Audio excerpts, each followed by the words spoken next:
আজ একটা healthy recipe আপনাদের সাথে শেয়ার করছি, যেটা আপনারা লাঞ্চ বা ডিনার যে কোনো সময় ব্যবহার করতে পারেন। যারা ডায়েট কনসাস তারা, ছোট বড় সকলেরই ভীষণ ভালো লাগবে। তার জন্য ব্রেস্ট পিসের এরকম বড় বড় টুকরো নিয়ে মাঝখান থেকে চিড়ে নিয়েছি, যাতে মশলাটা ভালোভাবে ঢোকে। এরপর 4-5 চামচ টক দই, তার মধ্যে নুন, হলুদ, জিরের গুঁড়ো আর কাশ্মীরি লঙ্কার গুঁড়ো মিশিয়ে নিয়ে আর দিয়েছি একটু বেশি করে গোলমরিচের গুঁড়ো। পুরো মিশ্রণটাকে খুব ভালোভাবে স্মুথলি ফেটিয়ে নেব। আর তারপর তার মধ্যে মেশাবো ওই ব্রেস্টের পিসগুলো। তারপরে বেশ ভালো করে হাত দিয়ে ওই চেরা জায়গাগুলোর ভেতরে মশলাটাকে ঢুকিয়ে ম্যারিনেট করব ঘন্টা খানেকের জন্য। এখানে বলে রাখি, রান্নাটা কিন্তু তেল ছাড়া করছি। এবার এটাকে ঘন্টাখানেকের জন্য ম্যারিনেশনে রেখে দেবো।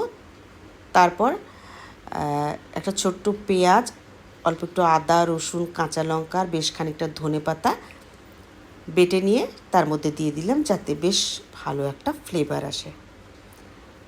এরপর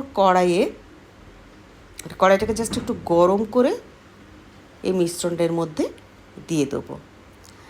আর যেহেতু এর মধ্যে দই, পেঁয়াজ এসব আছে, চিকেন নিজে জল ছাড়বে, তাই কোনো রকম জল কিন্তু লাগবে না। এবার এটাকেই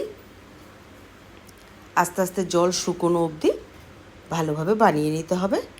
তার মধ্যে কিন্তু চিকেনটাও খুব সুন্দরভাবে সেদ্ধ হয়ে যাবে। দেখেছেন কতটা জল বেরিয়েছে।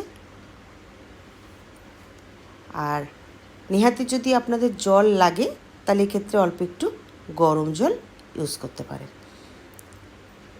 এবার দেখুন চিকেনটা বেশ ভালোভাবে সেদ্ধ হয়ে গেছে। আমার এ পর্যায়ের কাজ কমপ্লিট। এবার এটা দিয়ে খাওয়ার জন্য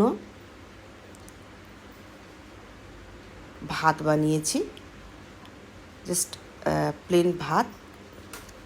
এই চিকেনটা তুলে নেওয়ার পর এর মধ্যে যে একটুখানি হালকা মশলা লেগেছিল, তার মধ্যে একটু বয়েল করে রাখা বিনস আর গাজর একটু নাড়াচাড়া করে নিলাম।